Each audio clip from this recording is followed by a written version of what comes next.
Hi guys, welcome back to my channel, the Pretty Bookish channel, where we talk all things books all the time. As you can probably tell, we've got a bit of a location change today. I just moved to the other corner of my room because I was DIYing my bookshelves this weekend. I still haven't put my books back on the shelf. Everything is kind of on the floor right now, so this is the only shelf that still has books on it, and it looks a little bit dimmer on that side, so I was like, I can't. I literally just can't. So yeah, so today's video we're gonna be doing my October wrap-up, all the books that I read this month. I think I read 23 books this month, between physical books, audiobooks, and ebooks. And then I think I only have about maybe 18 of them that I'm going to show you guys today. The other ones, either I read it and I didn't really like it, or I don't know. So we'll just start with the 18 that I have here, and then okay. By the way, so October was the month that I also finished my book buying ban. Look out for a whole video coming relatively soon because I went a bit ham. This is the thing, I actually think I'm not the kind of person who can do book buying bans, because what happens is that I'm like one of those people, you know how like when you stop eating carbs for Lent, or you give up sugar for Lent, and then the day of Jesus's resurrection you are shoving cake in your face. That's me with book buying bans. I didn't buy books the whole of September. I stuck to my ban, but then I think I actually bought, if I'm calculating correctly, I think I bought 26 books this month. So, I mean, I probably shouldn't do this again. But at the same time, I actually do need to go on another book buying ban so that I can just mentally know I'm not buying books in November, just to clear my backlog and just to be a person who's just trying to live like an adult. I don't know. We'll see. But I think I actually do need to. Yeah. Anyway. Okay. So I'm just going to go into it now and show you guys my, October wrap up. Let's just jump straight into it because there's a lot of books to talk about. Okay, this is on properly. Sorry, I'm like having a bit of a problem with my camera, so I'm just trying to make sure it's on. Okay, so October. I read a very wide variety of books this month. The first one that I read was In the Dream House by Carmen Maria Machado. I'll be honest with you, this is one of those books that, first of all, I'm going to talk about the cover first. I don't like this cover. I also don't like the other cover. The American cover is terrifying. Like, it looks very scary. So I haven't posted this on my Instagram yet in terms of my review because I'm struggling to take a photo of it because I don't know what to do with all of this neon orange. But in terms of and I really want to, because the content of this book is just, this book is so good. It's so good. So basically it's a memoir of sorts. Carmen Maria Machado talks about, kind of gives you the details of her relationship with another woman. So it's a queer relationship and the kind of emotional and psychological abuse that she suffered inside this relationship. That's what this book kind of takes you through. So she uses the notion of, or kind of the image or metaphor, whatever, of a dream house, of this kind of dream relationships, to show that how inside this dream house, all of this really, really bad stuff was happening, and how it actually was like not a dream at all. It was actually more of a nightmare. So I guess Dream House is kind of like a play on words, the title. It's such an interesting book, and she really dives so deeply and so eloquently and with such, I don't know how to explain this, with such like richness, but also frankness and such clarity. And also it's very lyrical the way she explores and explains the kind of realities of living in an emotionally abusive relationship, because it's I think more so than physical violence, psychological and emotional violence is the kind of thing that the highs and the lows, and it's like it's like the highs and the lows come, right? And they're always so, the shifts in emotion are always so rapid. Like, and this is the thing that she shows so well in this book, is how like quickly someone switches on you. The one moment it's lovey-dovey, and the next moment someone is coming at you so hectic, and she really, really delves so deeply. And yeah, this is one of those books that I really think everybody should read. And just generally, I think I'm getting more into memoirs lately since I read Heavy by Kia Suleiman, because it's one of my favorite books right now. There's something about memoir that, to me, writers who write memoirs, and especially write really good ones and really, really delve really deep, I have so much respect, because I don't think I have the range or even the emotional maturity to do the kind of excavation and personal reflection that it takes to write this kind of book, and to really look at such a difficult time in her life. Because luckily Carmen is married now and happy, but looking at this time in your life, and yeah, I don't know. This book, really, really good. I'm glad I found... Oh, by the way, I listened to it on audio and I read the book at the same time. Personally, I preferred the audio to the reading experience because also Carmen narrates the book. So I just generally think that when someone narrates their own memoir, it gives it such an amazing experience. So definitely get this in audio if you can. Okay, so the next book that I read in October is... Date Me. Which way is the light? Ooh. Okay. Date Me, Bryson Keller by Kevin Van Vey. Look, this is just your typical really cute YA, queer YA. Okay, so the basic plot of this book is that, so Bryson Keller is this really popular boy at school. So then Kai, who is the main character, so is not so popular. So Bryson Keller's friends dare him to say for 3 months he has to date the first person who asks him out every Monday at school. Because it's this whole thing that Bryson Keller says, oh, relationships don't matter, wah. So then for 2.5 months, everything is going fine. Girls are asking him out. He's going out with girls, blah, blah, blah. Then, boom, plot twist. Kai asks him out because they never stipulated that it has to be a girl. But now Kai is also in the closet. So him and Bryson are keeping it a secret, and then teen YA drama ensues. Do you know what I mean? Look, I thought this book was really cute. The characters were both likable. The way it ended was really cute. I was here for it. It discussed a lot of really cute, really important themes.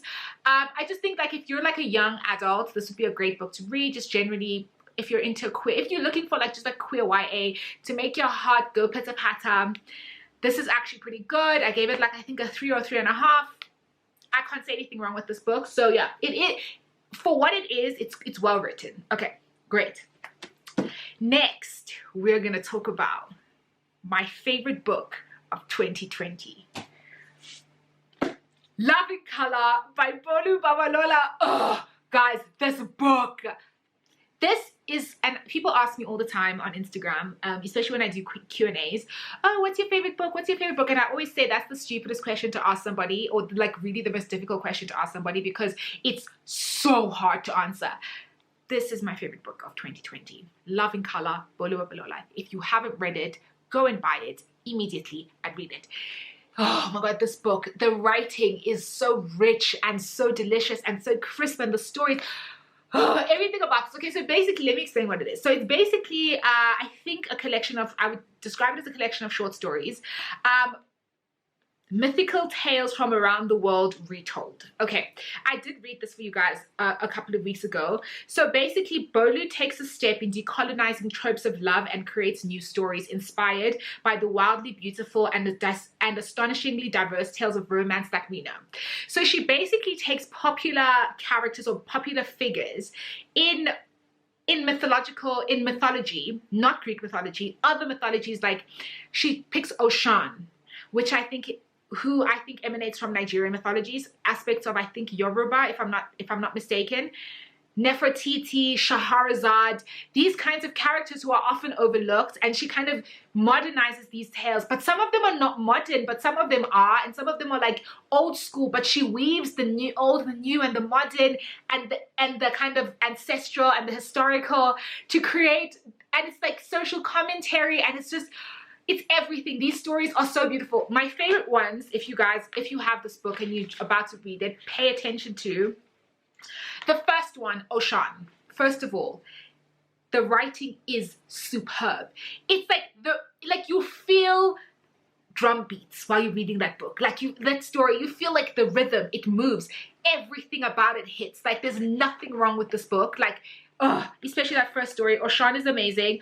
Shahrazad made me cry. So definitely, I really liked that one. I also liked Ya. Nefertiti was really good as well. Orin was really good as well. And I liked Sia as well. But generally, all of these stories are worth a read. I cannot gush enough about how amazing this book was. I really feel like everybody needs to read it. I don't know how it's not hyped more. I don't know how more people haven't read it. It's fair enough. It actually just came out like I think a month or two ago, if not this month. But still, brilliant, brilliant, brilliant. Everybody get it. Love this book. Favorite, favorite, favorite. The next book, not so favorite. We kind of went from a whoop to a whoop. Sweet Cute by Emma Lord. Look, I don't really have anything to say about this book. I read it, I finished it because I just generally don't DNF stuff, but it wasn't my favorite. I didn't get connected to any of the two characters. The plot wasn't for me. It just, everything about, what's her name? Pepper. I mean, I liked Jack a little bit more, but Pepper, nah, just nah, not for me. Wow, that was short. Next, we have River Royal Blood by Amanda Joy. So the basic plot of this book is that this queendom, or this, what's it called? The country of Maya is basically a queendom. And the way you become queen, essentially, is to eliminate all other rivals in your bloodline that are female. So basically, if you have two sisters that are born, one of them has to kill the other one, and that's how you become queen. That's how they solidify the strength of this place, of this country, etc. So the main character, her name is Eva, and her sister's name is Isadora. And so they used to be really close, but now since they found out about the fact that one of them has killed the other, they're enemies or whatever, Isadora hates Eva. Eva is the main character of this book, and Eva is like your typical off the beaten path tomboy, wants society to be equal, not here for the status quo type of main character. So yeah, look, this is, I think, Amanda Joy's first book. So I think for a first book, it's a solid attempt. I am definitely going to read book 2. Was this my favorite book? No. What did I like? I found the world intriguing. I found the story compelling to a certain extent. I do think that there's a little bit more attention should have been paid to Isadora's character and to the character of their mother, because I think because Eva was the main character, so much was focused on her that a bit of the story, you lose some of the richness, because I think this is one of those books would have been great for a dual narrative with both of the sisters occupying the main character perspective, right? Because I mean, how do you not want to hear perspective of both the sisters when one is supposedly evil and the other one is good and they're trying to kill each other? But yeah, so the next book, when it comes out, I will definitely get it. But this book also fell into that thing of book ones that are not as like strong as they typically as other books are. But all in all, if you're looking for a black fantasy, African fantasy type of book, I don't think you could go wrong with it. If you're someone who wants to read this kind of book, it's a solid one. So yeah. Then we move on to something same genre that was absolute fire. Yo, and Ember in the Ashes, guys. Oh my god. First of all, I'm really mad because I feel like when I did a poll on Instagram to ask people if I should read this, and people were like, oh yeah, it's okay, yeah. A lot of people said read it, but no one messaged me and said, sis, don't sleep on the series. And I really feel like someone should have messaged me and told me not to sleep on the series, because this is everything. This is the quintessential example of when a writer writes a fantasy series and comes out guns blazing in book 1. Like, everything about this book is like good. The two characters, what are their names? Leia and Elias. I like both of their storylines. I like both of the richness of their characters. They're very well characterized. I also like the way that, okay, so Sabata here does something that Tomi Adeyemi is also really good at, and Nedia Okorafor is also really good at.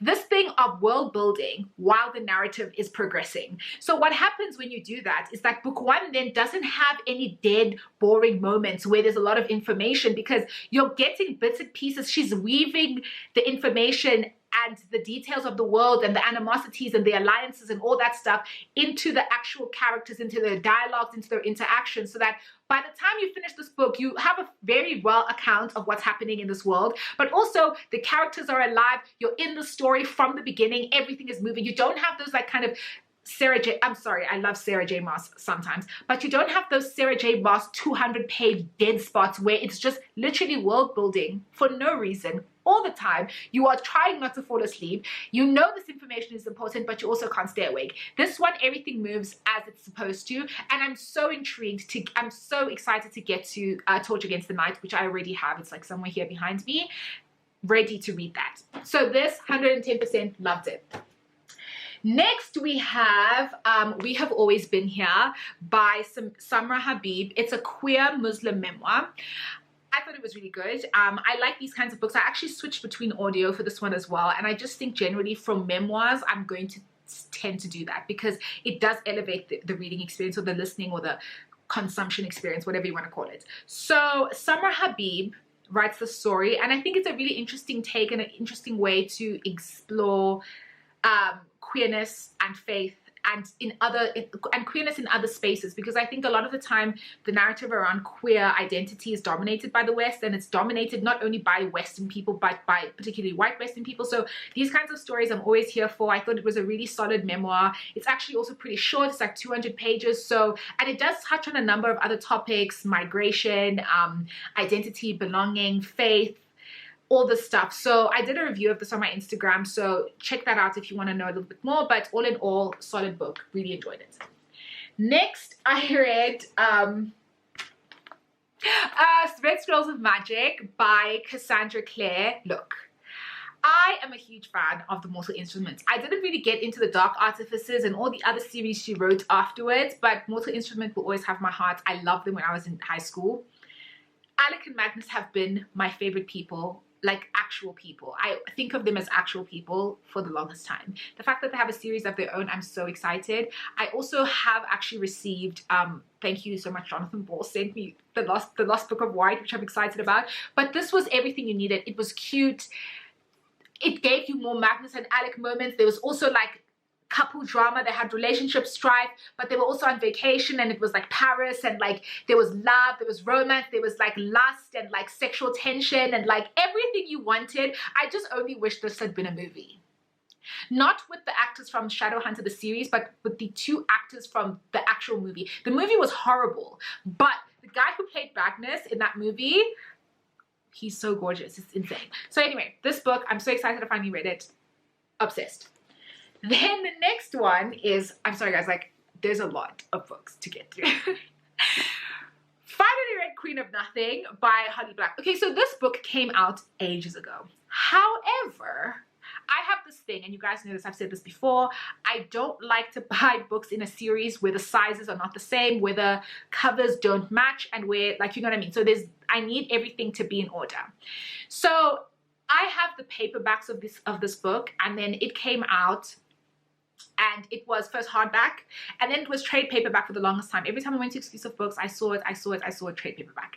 Then last week, not last week, I think it was 2 weeks ago now, because I read it last week. When did I read this? I can't remember the dates, but it's probably last week, the week before. I went to exclusive books, Morningside, saw the paperback. I was like doing a little dance in the aisle, picked it up immediately, started reading it that same day. Look, I think that this was a great way for her to close the series. I'm so glad I've read that series. I actually quite enjoyed it. I will say two things, however. One is that I genuinely feel like Holly Black needs to be careful about writing, what's her name? His name Carden, and what's the girl's name? I always forget her name. Jude and Carden's relationship.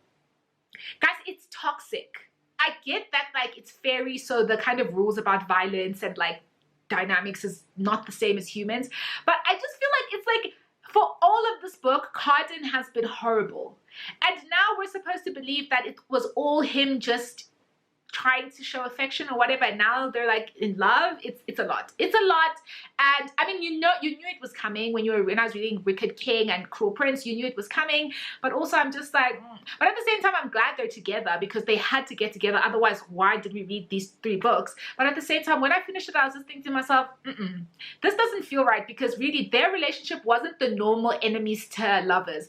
They were real ass enemies. Didn't he like cut off her finger or something? Like, it's a lot. So yeah, or the tip of her finger or whatever. But anyway, I finally finished this series and I'm glad to be done with it. I'm actually looking for another series that is like fairy related. So if anybody has recommendations, drop them below, because I'm actually trying to get, I love fae and fairies. I was the person, one of my favorite book series growing up or when I was younger is the Melissa Marr series, Wicked Lovely. I love that series. I actually need to reread that. Yeah. Okay. Next book. I can't believe I'm actually going to talk through this whole thing without stopping the camera, which means I'm going to get through this whole video in one fell swoop because I am a professional now. Okay, so the next book is Boyfriend Material by Alexis Hall. Guys, it was so sweet. It was so cute. It was like, look, I love British romance novels and queer romance novels I'm here for, and especially if they're British, I'm 110% here for, because the banter is top shelf. This reminded me of Red, White and Royal Blue, especially Henry. Both of them reminded me of Henry. So basically the plot of this book is that Luke is like this kid of a rock star, of old school rock star. So he's always been in the press or whatever, the tabloids. And he's just like, and like basically he gets into the tabloids for something and he almost loses his job, so he has to start to look respectable. So he wants to get a fake boyfriend, and his friend recommends Oliver, who's friends with his friend, and Oliver also needs a fake boyfriend because he needs a date to his parents' anniversary party. And then they start fake boyfriending, and then obviously you know how this goes if you've read romance novels. A lot of back and forth, angst, sexual tension. They want each other, don't want each other, and then eventually they fall in love. But I will say this ending was not for me. No.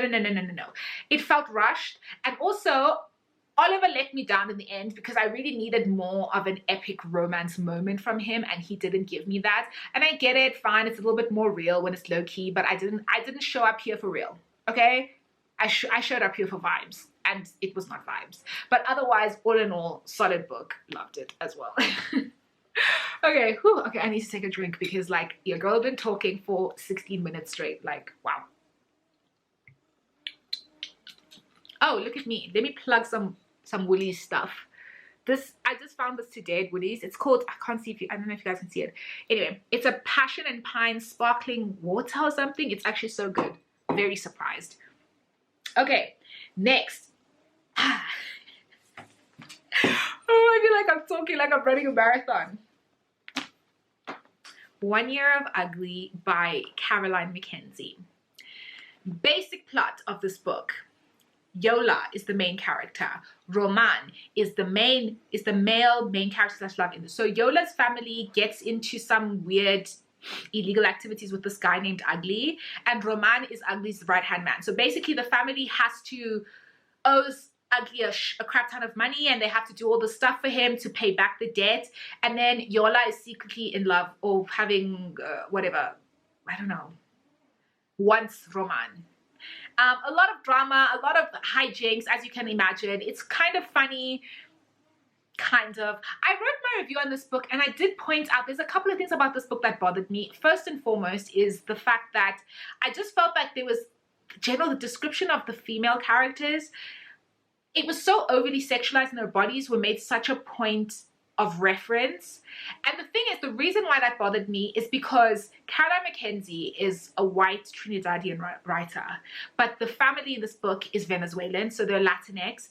And there's something about that to me, I don't know, maybe it's just me, but I feel like when you lean into stereotypes about a particular community, so if you're going to talk about like bodies, voluptuous bodies, and people being loud, when you're talking about Latinx people, I genuinely just think it's only okay if you're Latinx yourself to lean into those kind of stereotypes. The same thing if you're going to talk about stereotypes about black people, but you're actually black, it's fine, because then the satire and the sarcasm and the humor is okay. But if you are not black, then it's a fine line between it being okay and you really just stepping your foot or your toe in something that you should not be stepping into, if that makes sense. So I think Caroline Mackenzie, also the thing is, I'm not really sure about the racial dynamics of the Caribbean versus Latin America, especially with white Caribbean people, in terms of if that's okay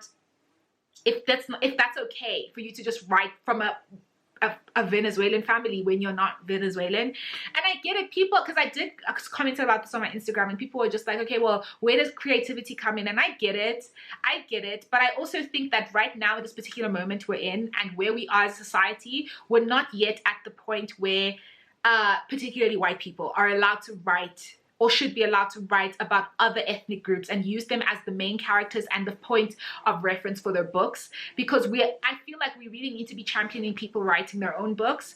So yeah, I don't know if I would recommend this book. I moved really quickly when I read it, and it was like entertaining, but also it makes you a little bit uncomfortable, some of the parts. So I don't know, do what you will. Read other reviews. I'm sure there's people who are more equipped and more eloquent and more qualified to talk about this than me, but from my personal opinion, I was a bit iffy about it.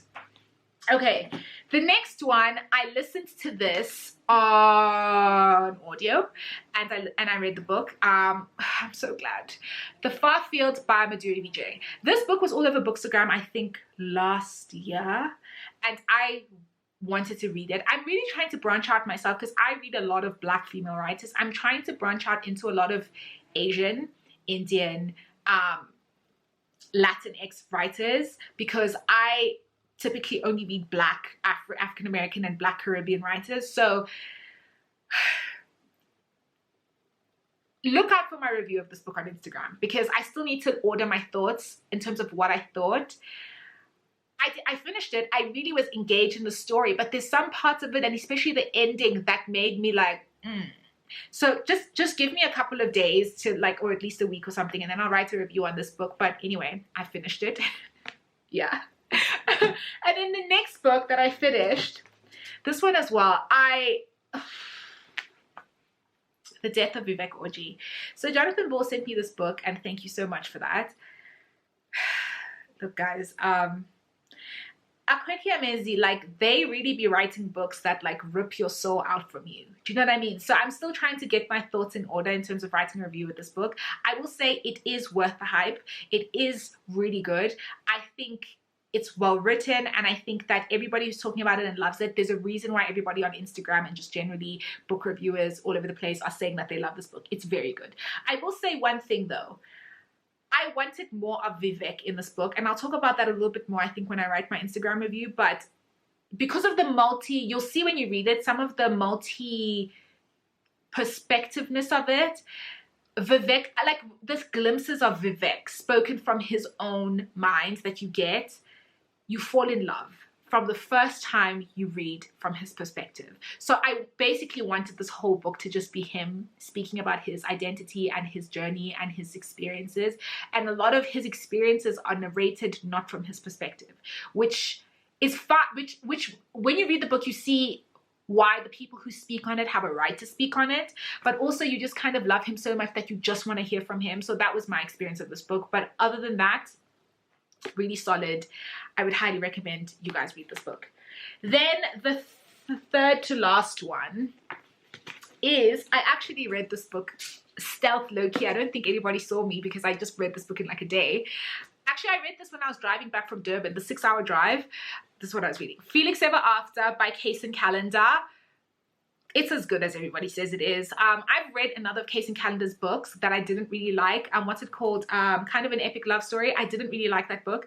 But this one is very, very good. So Felix is basically a trans man in high school, and he's in art school. And during summer school, when he walks into school one day, somebody dead names him, or basically puts up massive posters of his old, I don't know how to say this, pictures of himself before he transitioned. I think that's the appropriate way to say this. And basically writes his dead name all over the place. And so it's this whole experience of him. This is like jarring, and he's kind of trying to figure out who did that, but also he's struggling with the fact that he hasn't been in love, and he wants to be in love, and there's like some catfishing stuff going on. And the thing I like about this book is that this is the thing generally with kind of queer YA that's coming out in the kind of right now, in the past year and a half, is that a lot of these queer characters, these queer teen characters, are messy as hell. And this is what I like, is that I like that queer characters are being given the space to just be teenagers and messy and do some stuff that's really stupid, and like have your friendships fall apart and make stupid decisions, and just exploring the realness, because it's not all sugar spice and everything nice. Do you know what I mean? Even within queer teens, like, just because, and this is the thing, this book really highlights, there is no virtue implicit or inherent in being queer.